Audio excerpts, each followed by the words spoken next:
Sean entonces nuevamente todos bienvenidos en esta noche. Hoy nos toca finalizar nuestro estudio del capítulo 14 de Apocalipsis y vamos a hacer una oración a Dios. Padre eterno, en esta noche te damos muchas gracias porque nos permites abrir nuevamente tu palabra. Permítenos que ella sea la que nos hable, nos guíe, Señor, y abra nuestras mentes, Señor, a recibir ese mensaje.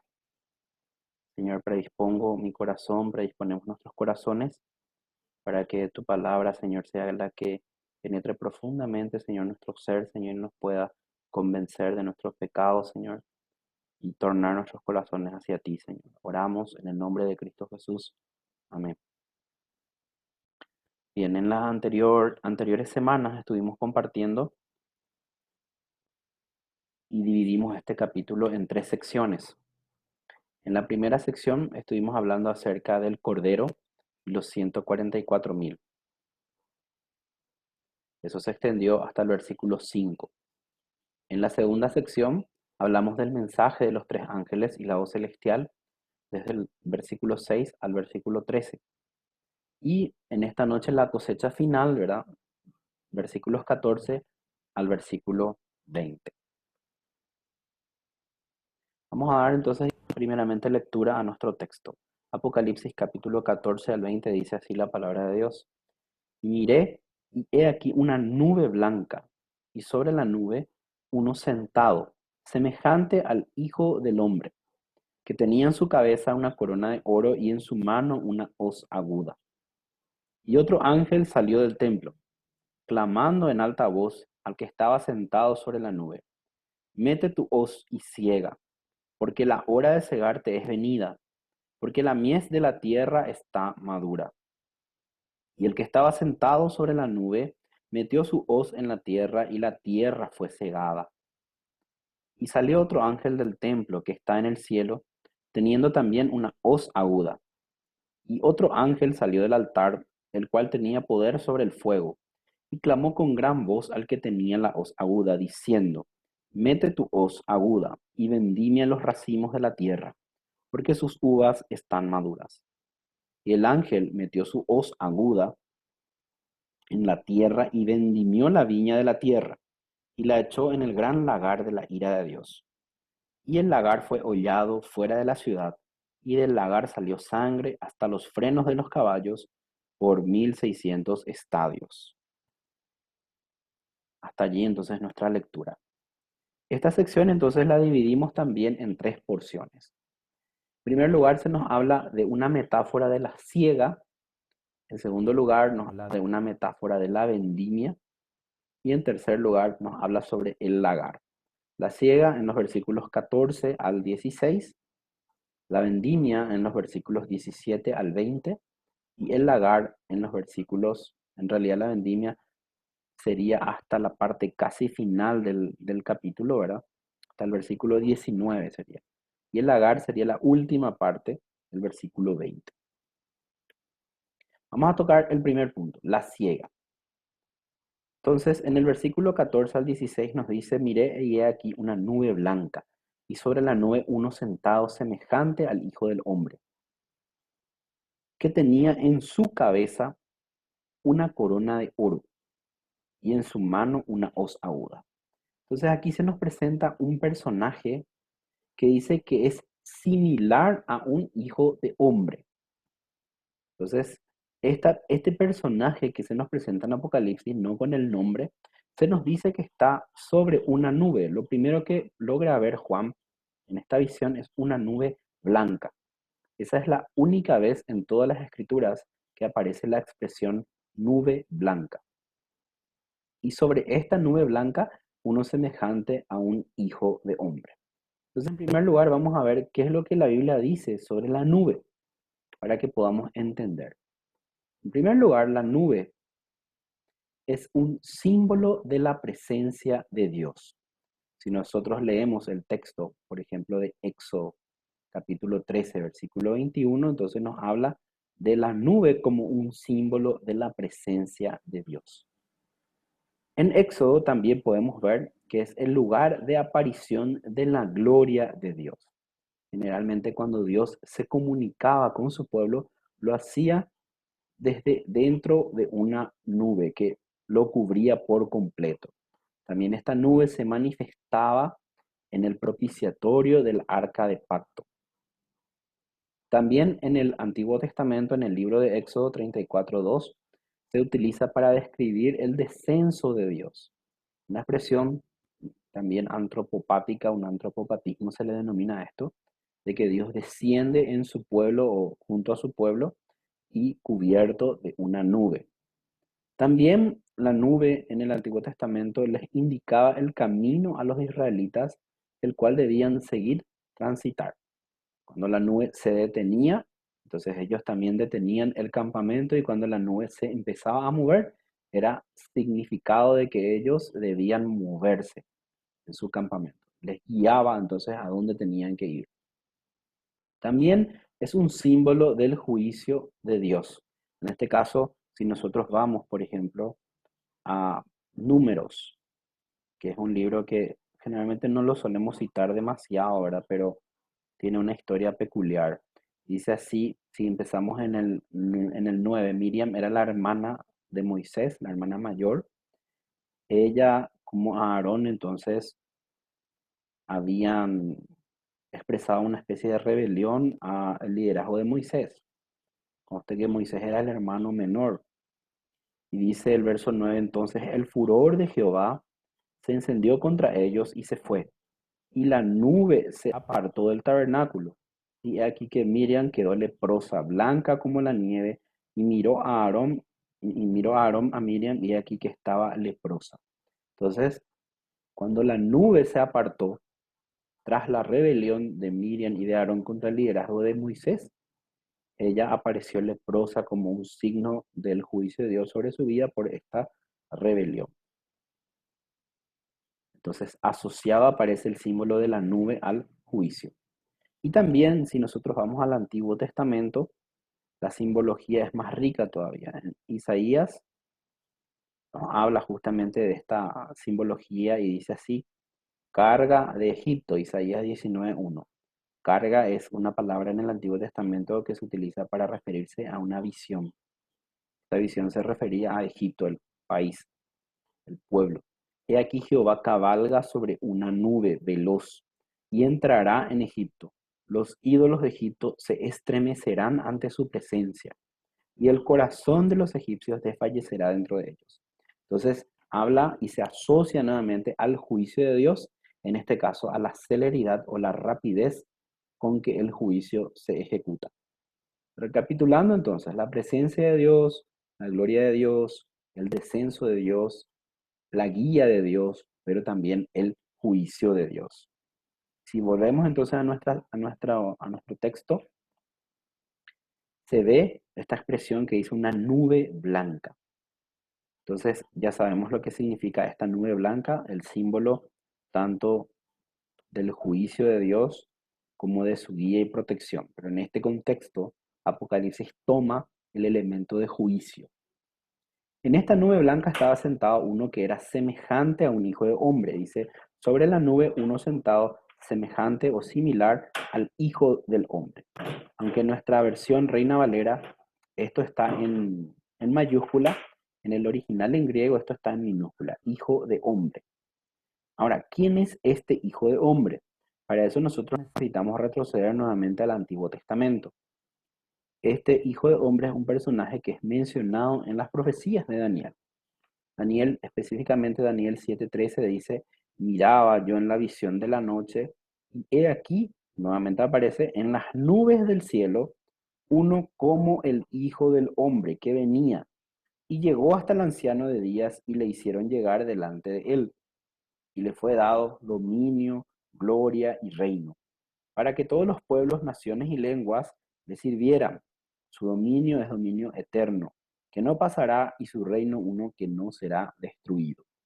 Entonces, el contexto nos habla de que en la visión de Daniel, él logra ver las nubes del cielo, y viniendo en las nubes del cielo uno semejante a un hijo de hombre, que es una expresión en arameo que significa semejante a un ser humano. De ahí ya nos da la primera señal. Este ser es semejante o similar a un ser humano. Eso es lo que significa hijo de hombre. y es uno de los títulos mesiánicos de Cristo Jesús. En el Nuevo Testamento se interpreta este texto y se lo atribuye a Cristo Jesús como el Hijo del Hombre. No solo se lo atribuye, Cristo mismo se denomina así como el Hijo del Hombre. Siempre pensando en este texto escatológico de Daniel 7:13, una figura del Mesías, el Mesías que viene del cielo y que es semejante a un ser humano. El anciano de días es una representación entonces de Dios y dice que cuando él se presenta delante del anciano de días, le fue dado todo el dominio, toda la gloria y todo el reino, y todos los pueblos, naciones y lenguas de toda la tierra le van a servir, y el gobierno y el dominio de este Hijo de Hombre es eterno. No va a pasar, eso significa la palabra el olam, ¿verdad? Una expresión que se refiere a Dios que es eterno. Dice, y su reino uno que no será destruido, en contrapartida con los anteriores reinos o las anteriores potencias que gobernaron toda la tierra, que fueron potencias que generalmente oprimieron al pueblo de Dios. Entonces aquí se habla de que el Mesías se le compara a un hijo de hombre. Entonces, cuando nosotros volvemos a nuestro texto de Apocalipsis 14, logramos reconocer de que no hay mucho donde perderse. Esto se refiere a Cristo Jesús. Hay algunos que cuestionan esta interpretación y que dicen que realmente este no es Cristo Jesús, sino que es una especie de ángel. No obstante, la verdad, el contexto mismo aclara y presenta a Cristo Jesús como un juez en este texto. Dice también, por ejemplo, que tiene una corona de oro. La corona generalmente es un símbolo de la autoridad del reino. Y al único al que se le fue dado reino, y como leímos en Daniel 7:13, un reino que es eterno, un reino que no será destruido, y ese es Cristo Jesús. Pero tiene una peculiaridad, aparte de tener en la cabeza una corona de oro, tiene en su mano una hoz aguda, una hoz afilada. Yo quisiera mostrarles esta imagen en donde estamos viendo lo que está simbolizando esto. Nada más que en vez de un ser humano, estamos viendo a un ser parecido a un ser humano que en vez de tener un sombrero va a tener una corona de oro, pero que tiene también en su mano una hoz. Este es el elemento que se denomina hoz y que sirve justamente para, digamos, cortar el trigo. Lo que estamos hablando es una figura metafórica de una cosecha. Se está cortando el trigo. Si nosotros vamos al texto sobre el cual está basado este versículo de Apocalipsis, realmente podemos ir a Joel 3:13, que es el que nos menciona y nos dice así. Podemos empezar en el 12. Las gentes se despierten y suban al valle de Josafat. El valle de Josafat es un lugar en la tierra de Israel. ¿Y qué dice? Allí me sentaré. Está hablando Dios, está hablando Jehová. Me sentaré para juzgar a todas las gentes de alrededor, a todas las naciones, los pueblos. Y dice así claramente Joel 3:13, echad la hoz, que era el símbolo, lo que estamos viendo en Apocalipsis, que servía para cosechar, cortar el trigo, porque la mies está madura, o sea que ya había llegado el tiempo que era necesario que el trigo sea cortado. O sea, el trigo tiene sus etapas de crecimiento. Cuando llega entonces la etapa en la que hay que cosechar, generalmente eso ocurre en la tierra de Israel allá por abril, que coincide justamente con la festividad de la Pascua judía. En ese tiempo entonces la mies ya está madura. Y entonces dice, venid, descended porque el lagar está lleno, rebosan las lagaretas porque grande es la maldad de ellos.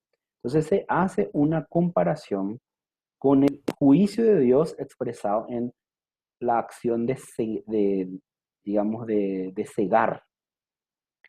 Verso 14 de Joel, multitudes, multitudes en el valle de la decisión, porque cercano está el día de Jehová en el valle de la decisión. Se habla entonces de una batalla, una guerra en la cual todas las naciones van a confrontarse contra el gobierno de Dios.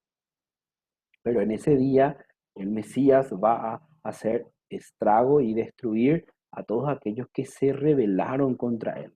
Entonces la metáfora que se utiliza en Joel es la de un segador. Habla más de este día: el sol y la luna se oscurecerán y las estrellas retraerán su resplandor. Jehová rugirá desde Sión y dará su voz desde Jerusalén, y temblarán los cielos y la tierra, mas Jehová será la esperanza de su pueblo y la fortaleza de los hijos de Israel. Entonces, en este texto está basado lo que estamos leyendo en Apocalipsis capítulo 14, verso 14. La visión del Hijo del Hombre iniciando el juicio, y específicamente el texto de Joel habla del valle de Josafat, el lugar que también Apocalipsis denomina como Armagedón. Armagedón. Volvemos a nuestro texto, entonces ya vimos el primer punto. Hablamos ya de la nube.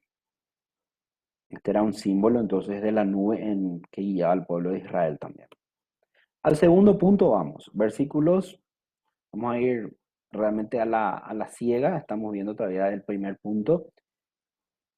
Dice en el verso 15, y otro ángel salió del templo, clamando en alta voz al que estaba sentado en la nube: mete tu hoz y ciega, porque la hora de cegarte es venida, porque la mies de la tierra está madura. Y el que estaba sentado sobre la nube metió su hoz en la tierra, y la tierra fue cegada. Entonces allí hay un ángel que viene con una orden de Dios, directamente un mensaje. Ustedes saben que la palabra ángel en el idioma griego significa mensajero. O sea que el ángel no es el que tiene, digamos, la autoridad, sino que el ángel es el que representa a otra persona. En este caso, este mensajero está llevando el mensaje del rey, que es el Padre.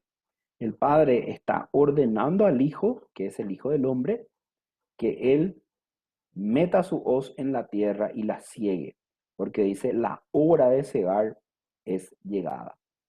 ¿De dónde sale este ángel? Salió del templo celestial. Dice: otro ángel salió del templo, refiriéndose, y hemos visto durante nuestro estudio de Apocalipsis, que así como existía un templo en la tierra de Israel, en el monte Sión, o un tabernáculo en el desierto, de la misma manera esto era simbología de un templo celestial, vigente y funcionante aún en nuestro tiempo, en el cual día tras día hay sacrificios de alabanza delante de Dios, adoración a Dios, y donde hay una serie de seres que están ministrando día tras día. En este templo celestial hay elementos como un altar, donde van las oraciones de las personas que son creyentes en Dios. También hay un arca de pacto, que es el arca de pacto original, de la cual era copia la que estaba en el tabernáculo. De este mismo lugar es entonces de donde sale este ángel. Y este ángel dice que clama, y la palabra clamor es un clamor de venganza, venganza y vindicación. Venganza en nuestro contexto a veces utilizamos para hacer daño a alguien, ¿verdad? Pero realmente venganza en el contexto bíblico es dar juicio. ¿Por qué? Porque el cumplimiento del tiempo ya es. Dice: mete tu hoz y ciega, porque la hora, y la palabra hora es una palabra griega que significa el tiempo fijado por Dios. Nos habla entonces esto de que Dios es soberano sobre el tiempo. Uno podría pensar: ¿cómo es posible? Todas las naciones persiguiendo al pueblo de Dios, muchos creyentes muriendo a manos del gobierno del anticristo, siendo perseguidos cruelmente, y Dios, ¿por qué en silencio? Y en silencio está Dios porque aún el tiempo no era cumplido, pero Dios es soberano sobre el tiempo. Y cuando llegó el tiempo que Él ha marcado, entonces en ese momento Él toma venganza de aquellos que se rebelan contra Él, y también da su premio a aquellos que le siguen fielmente hasta el fin. Esa es la ciega. El segundo ejemplo es la vendimia. Versículos 17 se extiende prácticamente hasta el 20, pero lo vamos a tocar hasta el 19 para este punto. Salió otro ángel del templo que está en el cielo, teniendo también una hoz aguda, Verso 18, y otro ángel salió del altar, el cual tenía poder sobre el fuego, y clamó con gran voz al que tenía la hoz aguda, diciendo, mete tu hoz aguda y vendimia los racimos de la tierra, porque sus uvas están maduras. Entonces aquí hay otro personaje. Tenemos ya un hijo de hombre, el hijo del hombre, tenemos un primer ángel y aquí hay un tercer ser celestial que es un segundo ángel. Este segundo ángel también sale del templo celestial y este segundo ángel dice, teniendo también una hoz aguda, una hoz afilada, un elemento para cortar algo. Siempre en el contexto que estamos hablando, un elemento de juicio. Pero vemos aquí que dice, clamó con gran voz al que tenía la hoz aguda, diciendo, mete tu hoz aguda y vendimia los racimos de la tierra porque sus uvas están maduras. O sea, acá tenemos dos personajes nuevamente, como una especie de comparación al anterior símbolo. En el primer símbolo estaba el Hijo del Hombre y un ángel que le daba el mensaje de que ya era tiempo de cosechar, refiriéndose a recolectar los frutos del trigo. Pero en este segundo, o en la segunda metáfora, hay dos ángeles. Un ángel que sale del cielo y que tiene una hoz afilada, específicamente sale del templo, y otro ángel que dice que sale del altar, no sale del templo específicamente, sino de un lugar, del altar del incienso. Entonces, de este lugar, recordemos de que es donde las oraciones de los santos están siendo recolectadas y enviadas a la misma presencia de Dios. Las oraciones de los santos son oraciones también, un clamor de que Dios juzgue y vindique a los santos. Acuérdense que el tiempo de tribulación va a ser un tiempo como nunca antes, un tiempo de mucha dificultad y donde el pueblo de Dios que vive en ese momento va a padecer persecución. Ya van a ser los judíos que vivan allí, que se conviertan y también miles de gentiles que van a llegar a los pies de Dios, pero que también van a ser perseguidos por el cruel gobierno del anticristo. Entonces, de este altar sale un ángel y especifica, es un ángel con poder del fuego. Una pequeña aclaración, entonces, también Apocalipsis nos enseña de que hay ángeles que cumplen funciones específicas. Algunos son mensajeros, otros portan trompetas, otros portan las copas de la ira, otros ángeles tienen poder sobre el fuego, sobre uno de los elementos de la naturaleza que es el fuego. En este caso vemos al ángel que tiene el poder sobre el fuego, así como vamos a ver también en Apocalipsis, por ejemplo, capítulo 16, verso 5, que dice, y oí al ángel de las aguas.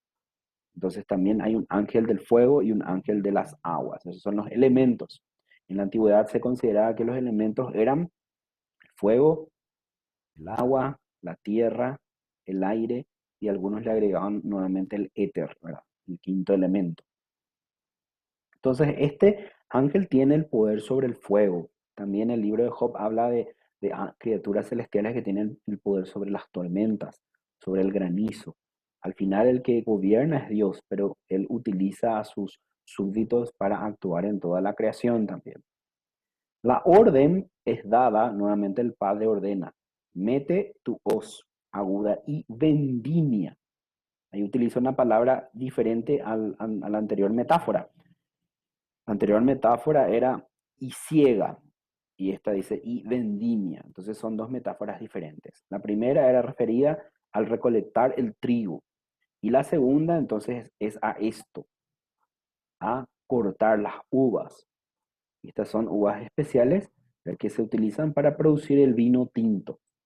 Y esta es una hoz que se utiliza, es una hoz más pequeña, ¿verdad? Pero es la que se utiliza para cortar los racimos de uvas que ya están maduras.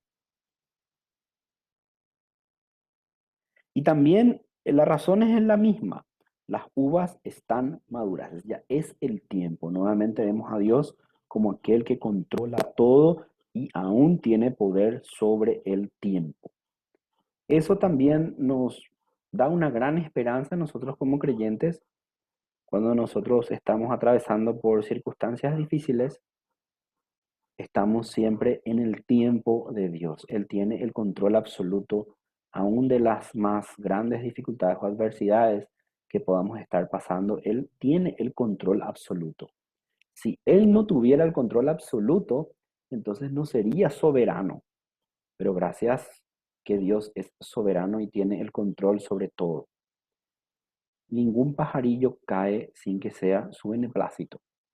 Él conoce hasta los cabellos de nuestra cabeza, una figura hiperbólica para decirnos que Él aún nos conoce a nosotros más de lo que nosotros nos conocemos a nosotros mismos.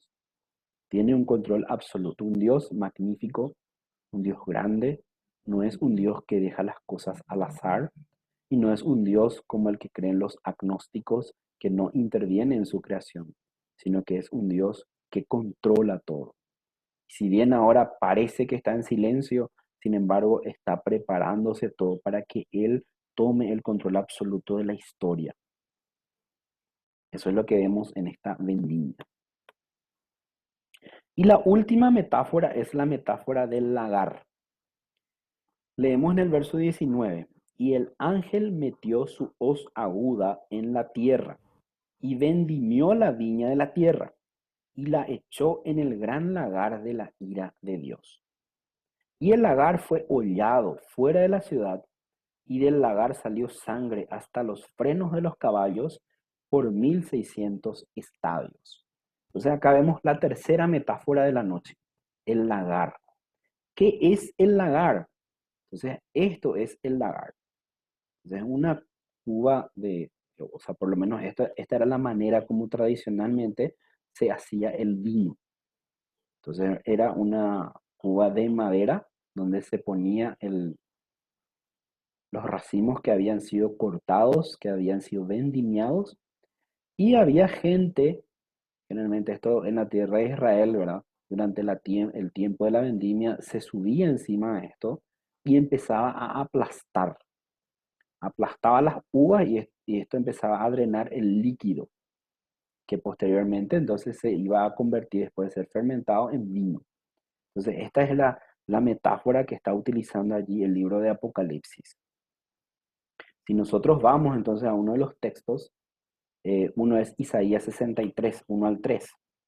Y quisiera compartir con ustedes para que podamos entender un poco más esta simbología del lagar. Dice así Isaías 63. ¿Quién es este que viene de Edom, un lugar que no era de la tierra de Israel, de Bosra, con vestiduras rojas? O sea, las vestiduras rojas surgen justamente de lo siguiente: la mayor parte de las personas en la antigüedad no usaban vestiduras de colores porque los tintes eran caros. Usaban entonces vestiduras de color más claro, blancas.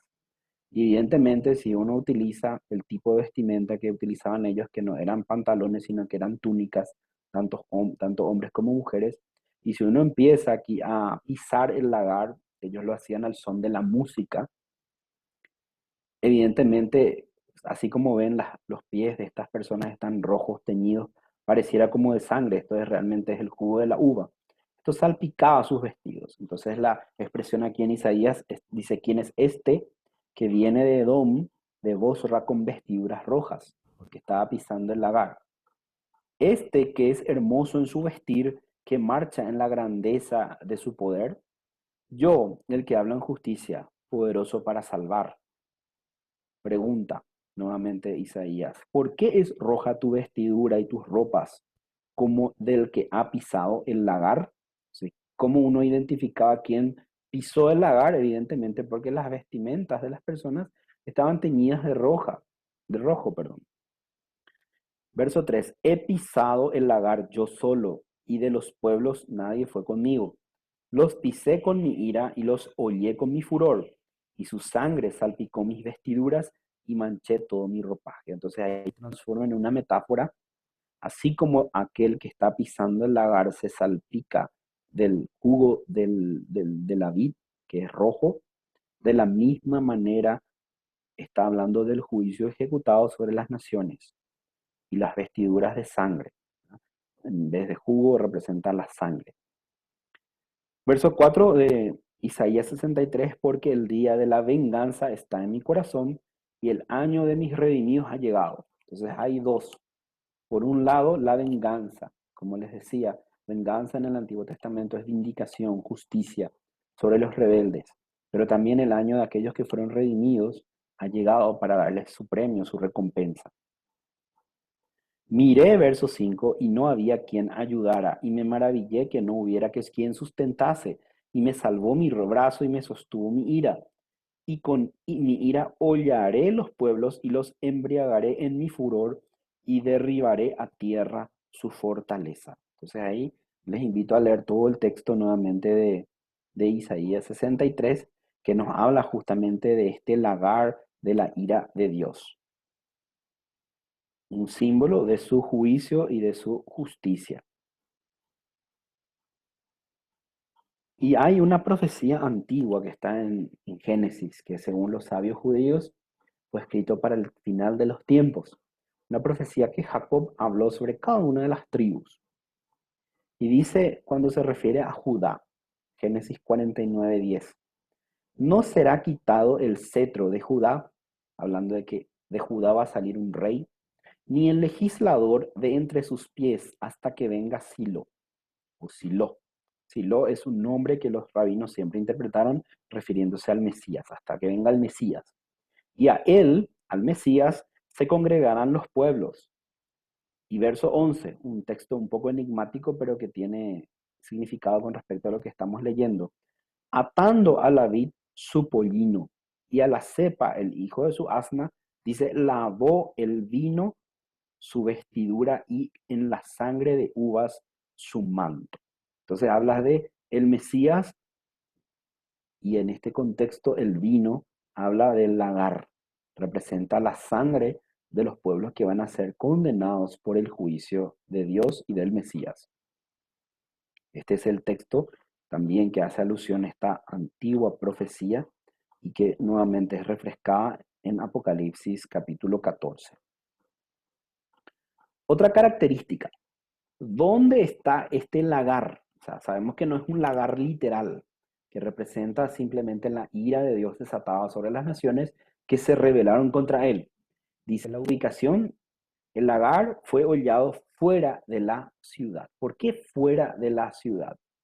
Porque justamente el valle de Josafat, el lugar donde va a ocurrir la batalla de Armagedón, queda fuera, fuera de Jerusalén, no está en Jerusalén.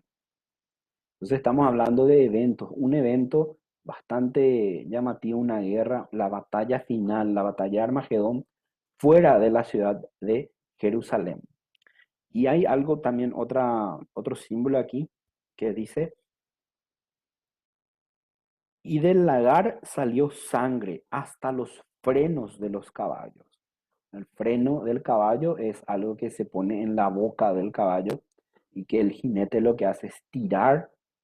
Entonces esto provoca un dolor en el caballo y el caballo para no sentir este dolor lo que hace es se detiene en su marcha. Ese es el freno. Lo que está mostrándonos es de que va a haber sangre que va a alcanzar hasta el freno de los caballos. Eso significa mucha sangre, ríos de sangre. ¿Por qué? Es una metáfora entonces, una hipérbole realmente, de la magnitud del juicio de Dios. Terrible va a ser el juicio de Dios sobre aquellos que se rebelaron contra Él y que siguen al imperio y al gobierno del anticristo para perseguir a su pueblo. Y dice, hasta los frenos de los caballos por 1600 estadios. Entonces es una medida de magnitud del Nuevo Testamento, un estadio, ¿verdad? En este caso, 1600 estadios. 1600 podemos descomponer en símbolo de 40 por 40, porque este número 40 representa la cantidad de azotes que se le daba a aquel que era condenado a ser azotado por algún crimen. También representan los 40 años, 40 días, perdón, de ayuno de Cristo y tiene mucha simbología este número 40 en toda la Biblia. Y es curioso que según algunos eruditos, 1600 estadios representa entonces exactamente la dimensión de la tierra de Israel, hablándonos entonces específicamente del lugar donde va a ser ejecutado este juicio del valle, en el valle de Josafat. Entonces, recapitulando, tres metáforas. La primera es la cosecha, meter la hoz y quitar el producto del trigo. La segunda es vendimia, meter la hoz, sacar la uva que está madura. Y la tercera es el lagar, esa uva que se obtuvo, se sacó, se pone en un lagar y se pisotea hasta exprimir la sangre. Entonces muchos han visto y han tenido en cuenta de que acá se está hablando. La primera, algunos dicen que la cosecha representa sacar el trigo, los elegidos de Dios que van a ser separados de este final juicio. Y en segundo lugar, aquellos que van a ser condenados con el juicio, con la metáfora de ser pisados en el lagar. Para concluir, un texto que es muy pertinente a toda esta simbología es una parábola que Cristo mismo fue el que habló, ¿verdad? A veces nosotros miramos a Cristo y vemos que Cristo es amor, gracia, bondad, y es cierto, también es así, pero el contexto también nos habla de que Cristo es un Dios justo, un Dios que también ejecutará su ira. Y dice así la parábola que cuenta Cristo. Respondiendo, verso 37, Él les dijo, el que siembra la buena semilla es el Hijo del Hombre. 38, el campo es el mundo. La buena semilla son los hijos del reino y la cizaña son los hijos del malo. Verso 39, el enemigo que la sembró es el diablo y la siega es el fin del mundo y los segadores son los ángeles. Se dan cuenta que hay mucho de la simbología que estuvimos leyendo. Verso 40, así como la cizaña es recogida y quemada en el fuego, así será en el fin del mundo. El Hijo del Hombre enviará a sus ángeles y recogerán de su reino a todo lo que hace tropezar y a los que hacen iniquidad, y los lanzarán al horno de fuego, allí será el lloro y el crujir de dientes. Entonces los justos resplandecerán como el sol en el reino de su Padre. El que tiene oídos para oír, oiga. Entonces, esta parábola que Jesús también nos cuenta, habla de una parábola del trigo y la cizaña, conocido. Donde el trigo sabemos que representa aquí a los hijos del reino y la cizaña a los hijos del malo, las dos simientes que están en lucha desde el inicio de los tiempos. El campo en esta parábola es el mundo. Y el Hijo del Hombre, ¿verdad? Es el que sembró la buena semilla, sembró sus simientes, sus hijos en este mundo. Pero también de la misma manera como el Hijo del Hombre, que es Cristo Jesús, sembró a sus hijos como semillas para producir fruto, de la misma manera el enemigo también sembró cizaña. La cizaña es muy, pero muy parecida al trigo. Cuando crece entonces junto al trigo es muy difícil de diferenciar en la etapa de crecimiento. Si uno corta la cizaña, corre el riesgo también de cortar el trigo por lo similar o semejantes que son. Pero al final, cuando el trigo madura plenamente, entonces se diferencia totalmente de la cizaña. Y de esta manera es mucho más sencillo que los segadores puedan hacer la diferencia. En este caso, en esta parábola, los ángeles son los segadores, así como vemos en Apocalipsis 14. Y nos especifica claramente el fin del mundo. Y que la gente a veces dice, ¿cuándo va a ser el fin del mundo? Esa es la pregunta clásica. El fin del mundo va a ser cuando Dios separe los suyos de los que no lo son. Ese va a ser el fin del mundo. ¿Qué va a ocurrir con unos? Entonces dice, así como la cizaña es recogida y quemada en el fuego. La cizaña entonces se recoge y se quema en montones en el fuego. Así va a ser el fin del mundo. El Hijo del Hombre va a enviar a sus ángeles, van a recoger de su reino a todo lo que hace tropezar, a todo aquel que, aunque está mezclado entre los cristianos, realmente no lo es, a los que hacen iniquidad, a los rebeldes. ¿Qué va a ocurrir con ellos? Los va a lanzar al horno de fuego. Clásicamente es la descripción del infierno y del lago de fuego de azufre, donde dice va a haber lloro y crujir de dientes en señal de ira, de ira de esta gente que va a estar sufriendo en el fuego del infierno. Y el verso 43, los justos, hablando de aquellos que son hijos del reino, van a resplandecer como el sol en el reino de su Padre. Esta es la simbología que nos dice Jesús que va a ocurrir. Él lo dice mediante una parábola, pero también Apocalipsis capítulo 14 lo dice de la misma manera utilizando tres metáforas. La cosecha, la vendimia y el pisar el lagar, el pisar el lagar. Bien, de esta manera nuevamente llegamos al final de esta preciosa reunión y este capítulo 14 de Apocalipsis que lo hemos culminado. Espero que haya sido de mucha bendición sobre tu vida, fortaleza y sobre todo entender de que Dios es soberano, que Dios es un juez, pero también que es misericordioso sobre nosotros. Dios te bendiga.